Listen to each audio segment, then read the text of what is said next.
Hello. Doctor Goyal? ইয়া speaking. Doctor Goyal, আমি নীতিশ রোকারিয়া বলছি। আপনার ক্লিনিকের অ্যাড আমি পেপারে পড়েছি। হ্যাঁ বলুন। আমি আর আমার স্ত্রী আপনার সঙ্গে দেখা করতে চাই। আপনি অ্যাপয়েন্টমেন্ট নিয়েছেন? অ্যাপয়েন্টমেন্ট তো নেইনি, কিন্তু যদি আপনি বলেন তো কাল বা পরশু দেখা করতে পারি। একটা কাজ করুন, আপনি আধ ঘন্টা বাদে আমাকে ফোন করুন, আমি শিডিউলটা দেখে আপনাকে অ্যাপয়েন্টমেন্ট দিয়ে দিচ্ছি। Thank you so much doctor.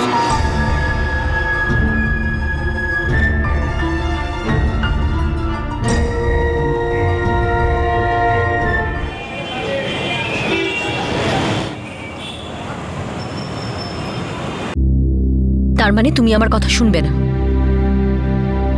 3 মাস হয়ে গেছে তুমি আমাকে কথা দিয়েছো। 3 মাস। যা ইচ্ছে করো তুমি।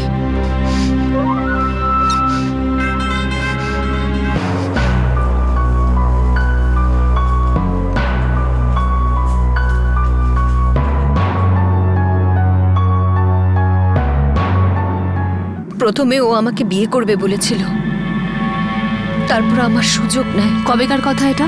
পরশুদিনের। সুরাটে যেখানে আমার দাদু দিদা থাকে ওখানেই ওর সাথে দেখা হয়। গিরিশ সিং, সুরাটের একটা হাসপাতালে ওর সাথে আমার দেখা হয়। প্রথমে ও আমাকে বিয়ে করার কথা দিয়েছিল, কিন্তু পরশুদিন আমি যখন ওকে সোজাসুজি জিজ্ঞেস করি, ওর কোনো কথা না শুনি, তখন ও আমায় ধর্ষণ করলো। তোমার কাছে গিরিশের বাড়ির কোনো ঠিকানা আছে বা ওর কোনো ফোন নাম্বার আছে? আচ্ছা আচ্ছা বলো। 44567648 126 করলিয়া বস্তি, সুরাট।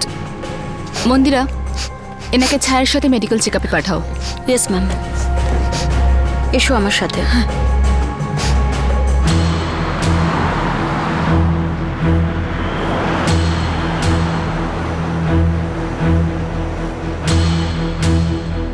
আপনি যেই নম্বরে ফোন করেছেন সেটি এই। ম্যাডাম, গিরিশের ফোন বন্ধ বলছে। একটা লোক একটা মহিলাকে বিয়ের প্রতিশ্রুতি দেয়, তারপর মেয়েটি সুযোগ নেয় এবং প্রতিশ্রুতি ভেঙে দেয়। মন্দিরে আমার এটা বদলা নেওয়ার কেস লাগছে। ওই মহিলা ওই মানুষটির ওপর বদলা নিতে চায়, ওকে শিক্ষা দিতে চাইছে।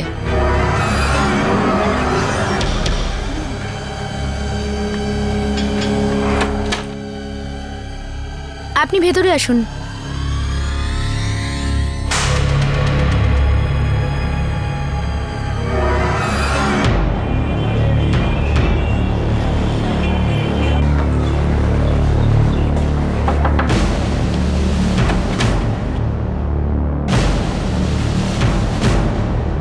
গিরিশ কে আছে? আমার ছেলে। কি ব্যাপার ম্যাডাম? আমার ছেলে এ কাজ করতে পারে না। কি কাজ করে? কখনো কোনো ফার্মাসি কোম্পানিতে, কখনো কোনো হসপিটালে ছোটখাটো কাজ করে। বিনা চক্সির সাথে ওর কিসের সম্পর্ক? বিনা চক্সি? কে বিনা চক্সি? আমি কোনো বিনা চক্সিকে চিনি না। মহেন্দ্রবাবু, আপনি নিজে একজন পুলিশ, খুব ভালোভাবেই বুঝতে পারছেন ওই মহিলা বিনা আপনার ছেলের বিরুদ্ধে রেপ করার অভিযোগ এনেছে। বড়দার ওমেন সেলে এসে আপনার ছেলেকে যত তাড়াতাড়ি সম্ভব রিপোর্ট করতে বললে ভালো হয়। হ্যাঁ ম্যাডাম।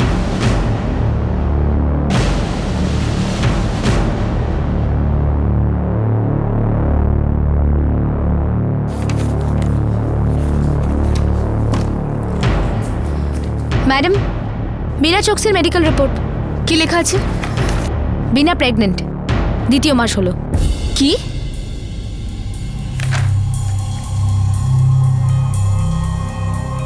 এরকমটা তো হতেই পারে না যে বিনা এর বিষয়ে কিছু জানেই না। তাহলে কেসটা কি? PSI Amita Randheria women cell, crime branch থেকে পিএসআই কেশব বলছি। নমস্কার স্যার। নমস্কার। অমিতা, তোমার ওখানে বিনা চক্সি বলে কি অভিযোগ করেছে?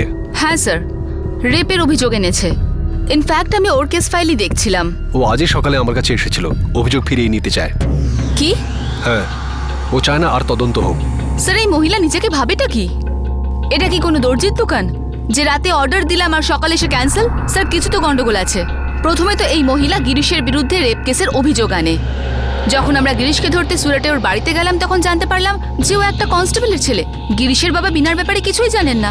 এদিকে বিনার মেডিকেল রিপোর্টে ও 2 মাসের প্রেগনেন্ট স্যার, আর এখন ও কেস উইথড্র করতে চাইছে।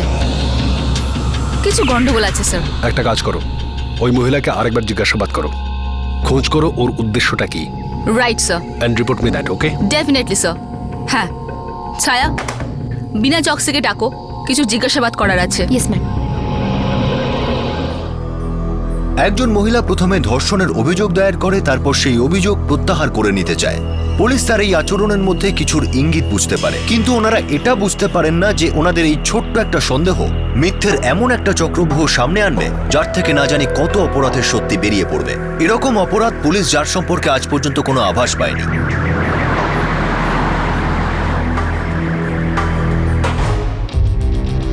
আমি যখন অভিযোগ ফিরিয়ে নিয়েছি তাহলে আমাকে আর কি জিজ্ঞাসাবাদ করার আছে? সবকিছু কি তোমার মতেই হবে নাকি?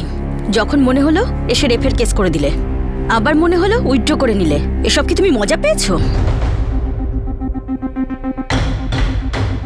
গিরিশ তোমাকে রেপ করেছিল তাই না?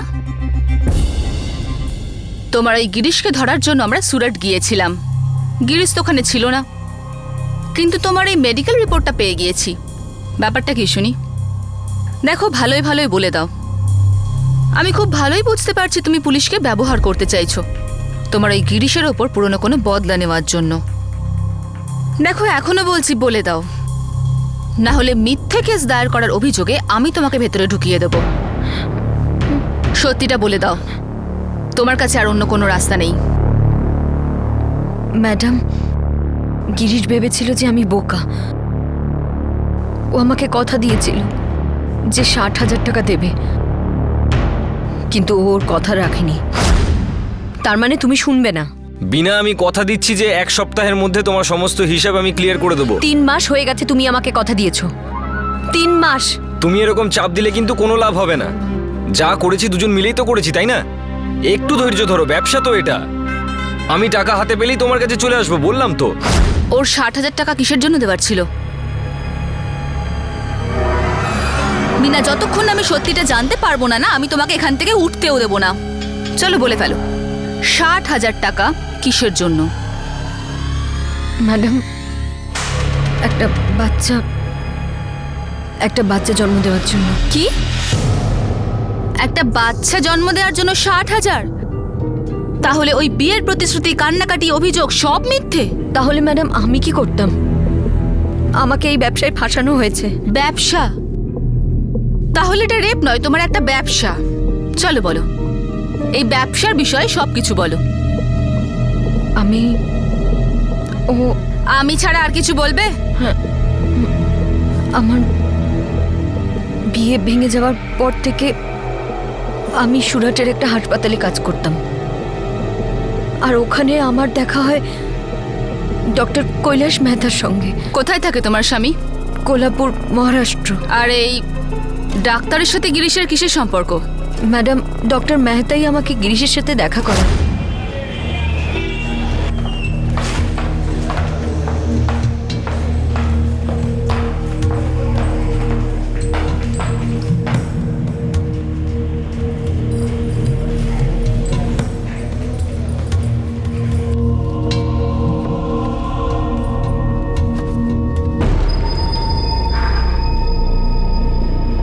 নমস্কার স্যার। নমস্কার।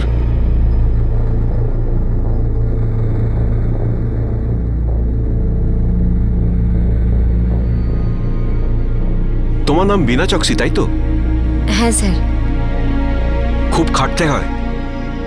করতে হয় ডাক্তারবাবু, বাঁচার জন্য টাকা পয়সা তো দরকারই। দেখো, তোমার সাথে আমি কথা বলতে চাই, অন্যভাবে নিও না। ব্যাপারটা তোমার ভালোর জন্যে।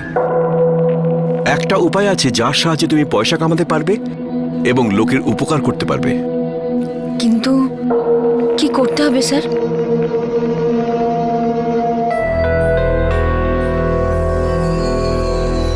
এর নাম গিরিশ, ওর বিয়ে হয়ে গেছে, কিন্তু ওর কোনো সন্তান নেই। গিরিশের স্ত্রী একটু কমজোরি, ও মা হতে পারবে না। ওদের সন্তান চাই। যদি তুমি ওদের সাহায্য করতে চাও তাহলে ওরা দাম দিতে রাজি আছে।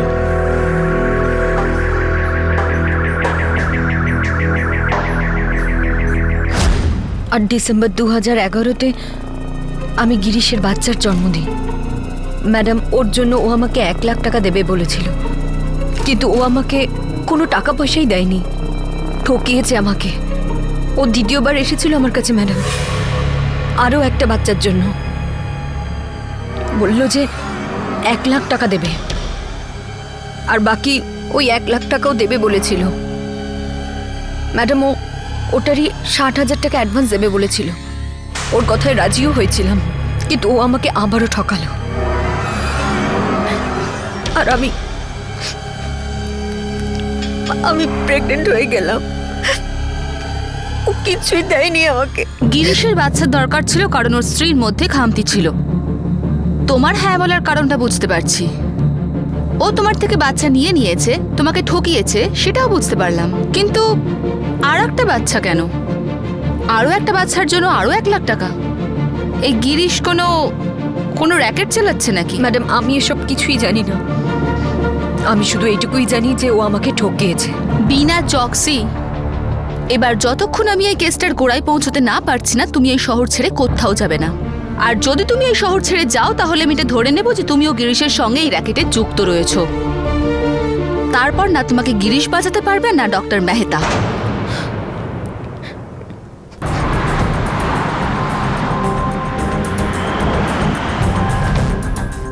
আপনি যে নম্বরে ফোন করেছেন সেটি ম্যাম, গিরিশের ফোন এখনো বন্ধ। সেটা তো হবারই ছিল, কিন্তু ওর ফোনটা ট্র্যাকিংয়ে দিয়ে দিয়েছি। এখন তুমি পুরো নিশ্চিত যে এই গিরিশ কোনো র্যাকেটই চালাচ্ছে, যেটার বিষয়ে ওর ফ্যামিলিও কিছু জানে না। আর এখনো সন্দেহ হয়েছে, তাই জন্য লুকিয়ে বেড়াচ্ছে।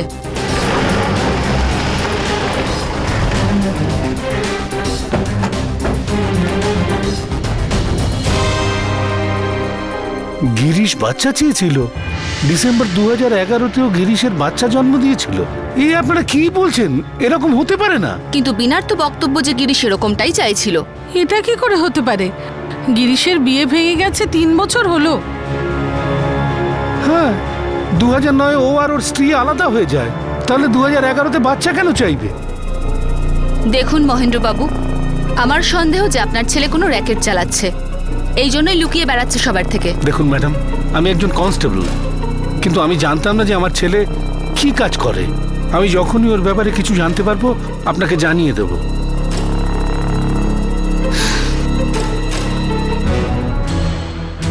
ম্যাডাম, আমার মনে হয় ওই হসপিটালে গিয়ে আমাদের খোঁজ নিতে হবে, যেখানে বিনা আগে কাজ করতো, যেমনটা ও বলেছে। ডক্টর কৈলাস মেহতাকেও জিজ্ঞাসা করা উচিত আমাদের। ঠিক আছে, ওখানেই যাওয়া যাক।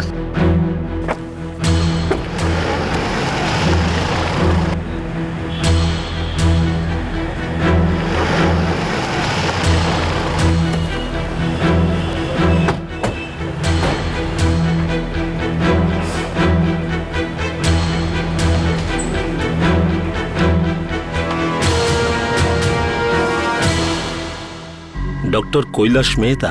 হ্যাঁ, ডক্টর কৈলাস মেহতা। যতদূর আমি জানি এই নামে কেউ আমাদের এখানে কাজ করে না। কি? হ্যাঁ, সেটাই। গত 8-10 বছরে তো আমি এরকম কোনো নাম শুনিনি। আপনি যদি চান তাহলে ডক্টর স্যার কনসালটেন্টের রোজটা চেক করতে পারেন। বিনা চকসি 2010-এর ডিসেম্বরে এখানেও কাজ করত। 1 মিনিট।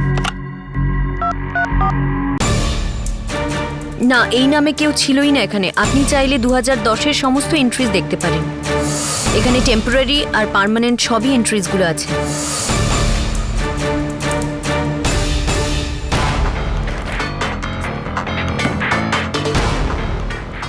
বিনা আমাদের মিথ্যে বলছে, ব্যাপারটা সিরিয়াস। ম্যাডাম, এটা ট্রাফিকিংয়ের কেস।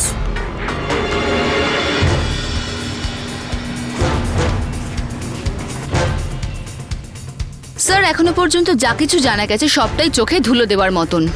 সত্যিটা কিন্তু অন্য কিছু স্যার।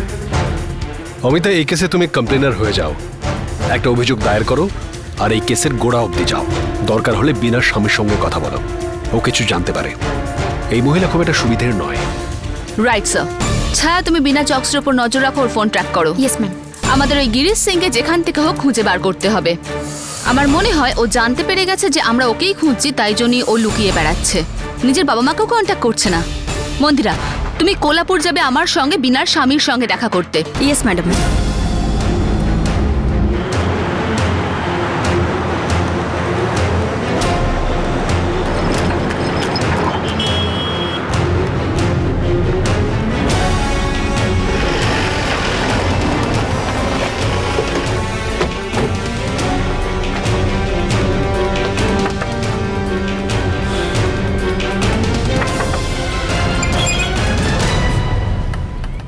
সন্দীপ সিং, হ্যাঁ আপনারা কে? পুলিশ। বিনা চকসি তোমার স্ত্রী? আগে হ্যাঁ, কি হয়েছে? বিনার সঙ্গে আমার বিয়ে 4 বছর আগে হয়েছিল, 2008-এ। ও আমার সঙ্গে কখনো সুখী থাকতো না। আমি গরিব মানুষ, ওকে কি সুখ দেব? ও বড় লোকদের মতো জীবনযাপন করতে চাইতো। ম্যাডাম, ও গরিব পরিবারের ছিল, কিন্তু ওর জীবনে প্রচুর চাহিদা ছিল।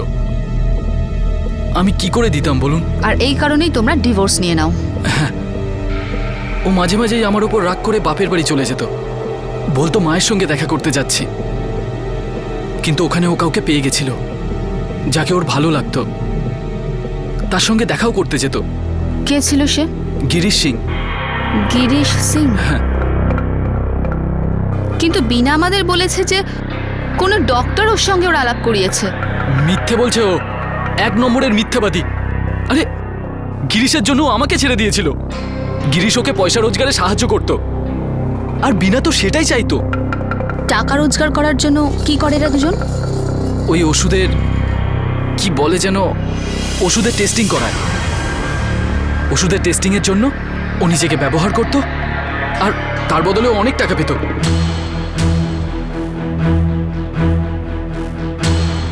এই কেসটা আসলে কি? প্রথমে মনে হলো হিউম্যান ট্র্যাপিং এর কেস, এখন দেখছি নতুন মোড়, মেডিকেল ড্রাগসের টেস্টিং। হতে পারে এখনো অনেক সত্য সামনে আসা বাকি আছে। হতে পারে। Let's go.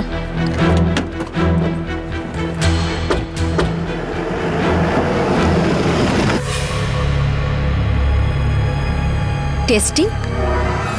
কোন টেস্টিং ম্যাডাম? আপনি কি ব্যাপারে কথা বলছেন? দেখো, চালাকি করবে না। আমি জানতে পেরে গেছি যে তুমি 1 নম্বরের মিথ্যেবাদী। এতদিন তুমি পুলিশকে বোকা বানাচ্ছিলে না, এবার আমি তোমার উপর কেস করব। শুধু এই কেস নয় যে তুমি রেপের মিথ্যে অভিযোগ করেছো, বরং তোমার সমস্ত কেচ্ছাকে বাইরে এনে তোমার বিরুদ্ধে চার্জশিট তৈরি করব। ম্যাডাম, আমি সত্যিই বুঝতে পারছি না যে আপনি কি ব্যাপারে জিজ্ঞেস করছেন। ম্যাডাম,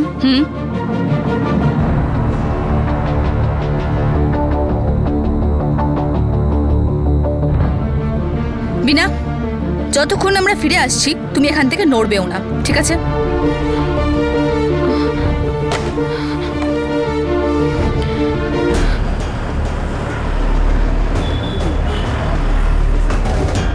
খবরটা পাক্কা? 100% ম্যাডাম। গিরিশের বাবাই ফোন করেছিলেন। উনি বলেন যে গিরিশ ফোন করেছিল। আমরা লোকেশন ট্রেস করে নিয়েছি। ও একটাই গেস্ট হাউসে রয়েছে, 1 ঘন্টা ধরে বাইরে বেরোয়নি।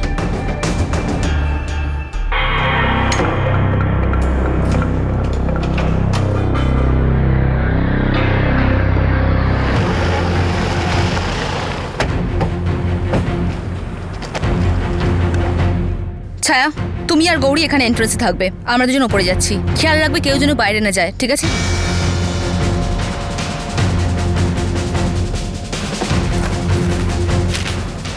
Second floor, room number 203। Thanks.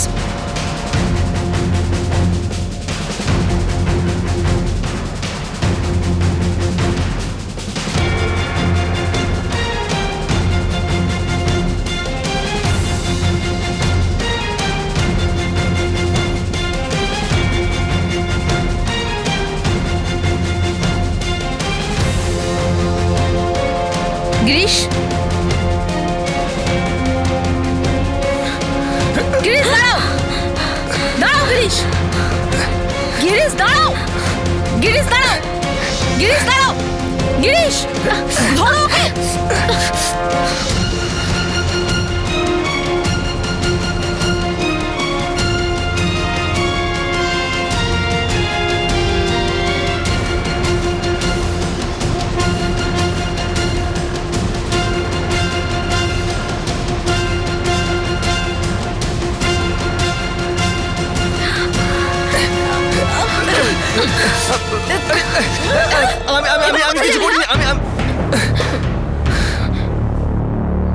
এবার তোমরা দুজনেই সামনাসামনি রয়েছো। দুজনের মধ্যে একজন যদি মিথ্যে বলো না, মেরে একদম হাড় গরম করে দেবো। বলো তাড়াতাড়ি।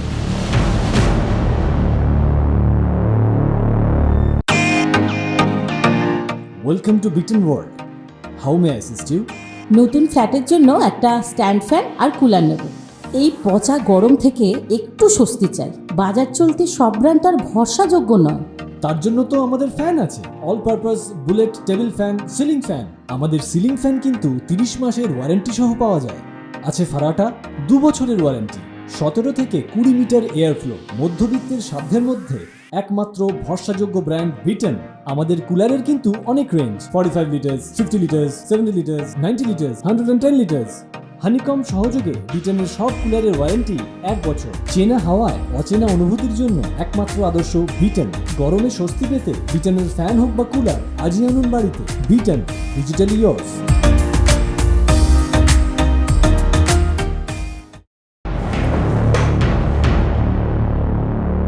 এবার তোমরা দুজনেই সামনাসামনি রয়েছো। দুজনের মধ্যে একজন যদি মিথ্যে বলো না, মেরে একদম হাড় গরম করে দেবো।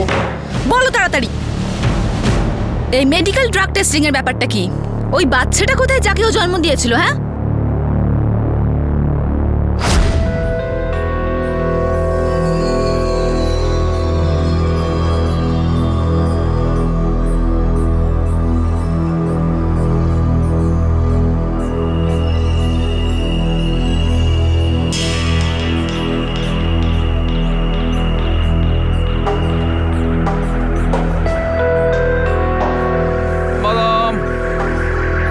আচ্ছা গিরিশ, এই কাজে টাকা পাবো তো?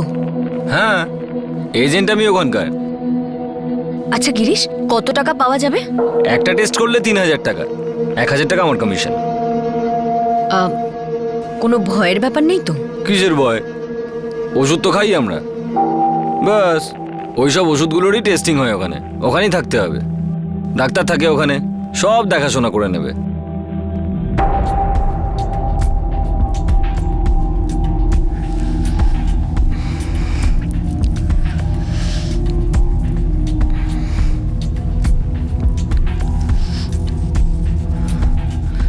প্রথমে তোমার মেডিকেল পরীক্ষা করা হবে।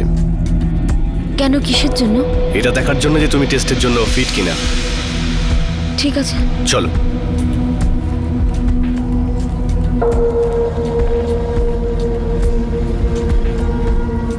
সব একদম ফিট আছে, কোনো কমপ্লিকেশন নেই। ওকে।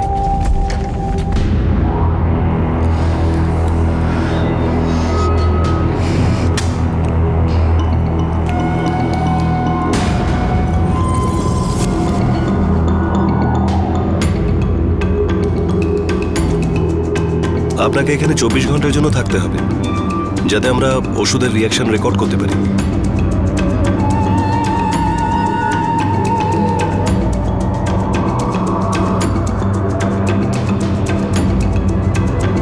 বাদাম বাদাম বাদাম বাদাম।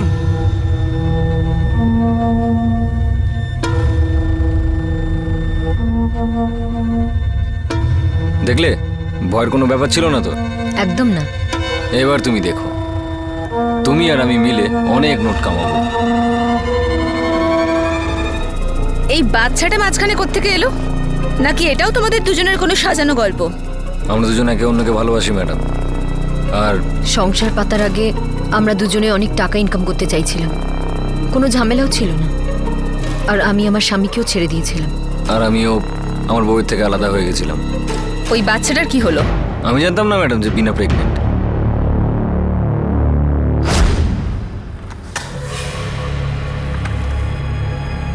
আসো।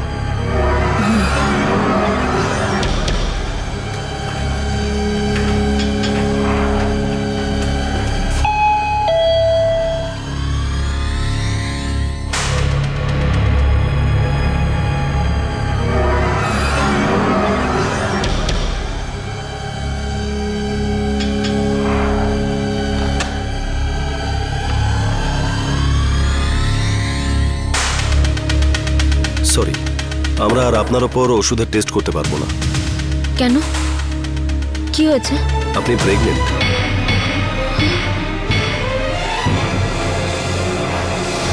বাদাম নেবে? বাদাম। এখনই যদি বাচ্চা হয়ে যায় তাহলে আমাদের ভবিষ্যৎটা একদম নষ্ট হয়ে যাবে। বাহ, তুমি তো এমন ভাবে বলছো যাতে সমস্ত দোষ আমারই। তোমার তো কোনো দোষই নেই, তাই না? আমি কি বলেছি নাকি যে আমার কোনো ভুল নেই? বলেছি? বিনা এখন রাগ করে কোনো লাভ হবে না। এখন এটা ভাবো যে ঝামেলাটা থেকে কি করে মুক্তি পাবো। ঠিক আছে, বিয়ে করিনি। আরে তুমি তো বলেছিলে বিয়ে করবে। বিয়ে করে আবার সেই সব ঝামেলাতেই পড়ি যেগুলো আমরা কাটিয়ে এসেছি। টাকা কামাতে হবে তো, কামাতে হবে কি না? কিন্তু যদি তাড়াতাড়ি টাকা কামাতে হয় তাহলে এই ওষুধের টেস্টিং থেকেই কামাতে পারবো। এখন পরিবার বাচ্চা কাচ্চা নিয়ে ভাবতে শুরু করলে এই সুযোগটাও হাতছাড়া হয়ে যাবে। আচ্ছা, আমি দেখছি কি করা যায়।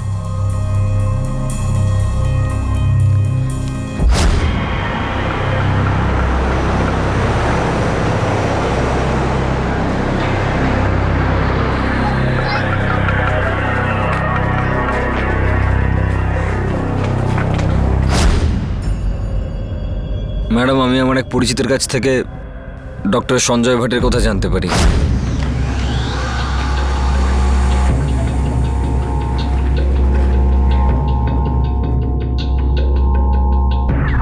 কত মাস চলছে? 2 মাস।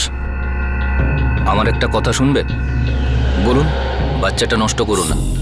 আরে, জন্ম দিয়ে খাওয়াবো কি? তার চিন্তা তুমি কেন করছো? বাচ্চা তো তোমার দরকার নেই, কোনো ব্যাপার না, শুধু তুমি বাচ্চাটার জন্ম দাও, বড় করবে অন্য কেউ। আর এই 9 মাসের খরচাটা কে দেবে? ওর ব্যবস্থা হয়ে যাবে, তার উপরে রোজগারও হবে। আচ্ছা, কত পাবো? এই ধরো 1-1.5 লাখ। আর বাবা মাকে কি বলবো? বাদাম নেবে? বাদাম। আমার সুরাটে একটা বাড়ি আছে, তুমি আমার সঙ্গে ওখানে থাকতে পারো। ওখানে তুমি কোনো না কোনো কাজও পেয়ে যাবে। আর যদি বাচ্চা হবার পর ওরা না করে দেয় তখন? তা আবার হয় নাকি? সঞ্জয়বাবু বললেন আমাদেরকে ক্লিনিকের লোকেদের সঙ্গে দেখা করাবে।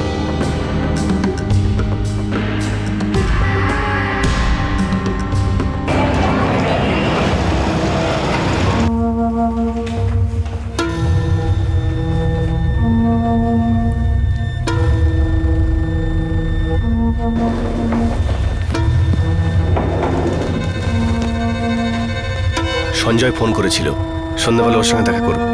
ঠিক আছে।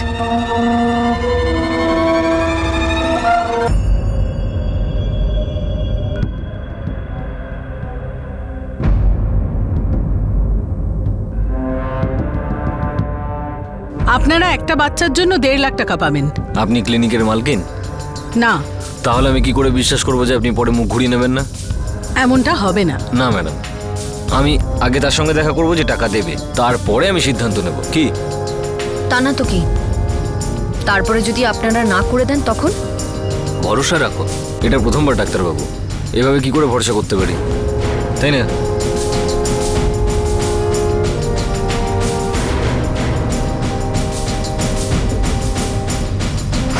বাচ্চাকে কিনতে চেয়েছিল, সেটা কে যে একটা বাচ্চার জন্য 1 লাখ থেকে 1.5 লাখ টাকা দিতে চেয়েছিল?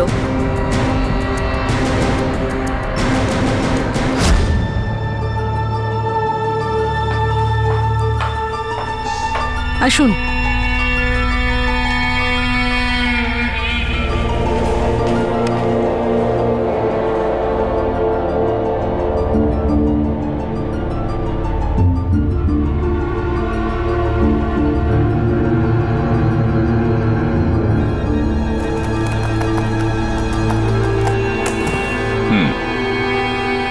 তো তোমার গ্যারান্টি চাই যে তোমার বাচ্চা কেনা হবে?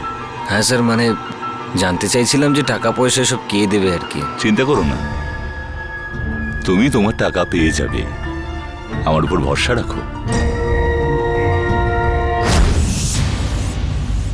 ডক্টর গোয়েল, ডক্টর গোয়েল বললেন যে উনি বাচ্চাটা কিনবেন। তোমরা দুজন এখনো পর্যন্ত অনেক গল্প বানিয়েছো। প্রথমে রেপ, তারপর ডক্টর কৈলাস মেহতা, যে নামে কোনো লোকই নেই, তারপর মেডিকেল ড্রাগসের টেস্টিং, আর এখনই বাচ্চা। ডক্টর গোয়েলের কথা যদি মিথ্যে প্রমাণিত হয় তাহলে বাই গড আমি তোমাদের ছাড়বো না। সত্যি বলছি ম্যাডাম, 2011 ডিসেম্বর মাসে বিনার বাচ্চা হয়েছিল। ডক্টর গোয়েলকে আমরা সেই বাচ্চাটা বিক্রি করি, ছেলে হয়েছিল।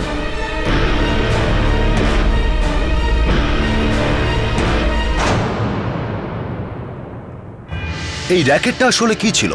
কোনো ডক্টরের কোনো সদ্যজাত বাচ্চাকে কেন কেনার ইচ্ছা ছিল? এটা কিরকম ব্যবসা? এটা কি কোনো বড় অপরাধের সামান্য কোনো অংশ ছিল, নাকি বিনা আর গিরিশ কোনো মন গড়া গল্প বানাচ্ছিল? অপরাধ এখনো প্রমাণিত হয়নি, আর অপরাধটা কি তার দিকেও আঙুল তোলাটা মুশকিল ছিল। রেপের অভিযোগ মিথ্যে ছিল। বিনা যেই ডক্টর কৈলাস মেহতার নাম উল্লেখ করেছিল সেরকম কেউই ছিল না। বিনা আর গিরিশের কবে, কোথায়, কিভাবে দেখা হয়েছিল সে সম্পর্কে বিনা যা কিছু বলেছিল সব মিথ্যে ছিল। তাদের দুজনের সব বয়ান, সব বৃত্তান্ত মিথ্যে ছিল। আর এখন ওরা কোনো প্রতিষ্ঠিত ডাক্তারের দিকে আঙুল তুলছিল। বিনা আর গিরিশ যা কিছু বলেছিল তাতে পুলিশও হতচকিত হয়ে গিয়েছিল। এটা চাইল্ড ট্রাফিকিং এর কেসই মনে হচ্ছিল। সেই সঙ্গে এটাও সামনে আসে যে সামান্য কিছু টাকার জন্য মানুষকে গিনিপিগ বানিয়ে ওষুধের টেস্টিং করা হয়েছিল। আর কত ধামাচাপা দেওয়া সত্যি বাইরে আসবে। এই অপরাধের গোলকধাঁধার থেকে পদ্মা উঠবে আগামীকাল এই কেসের দ্বিতীয় তথা শেষ ভাগে।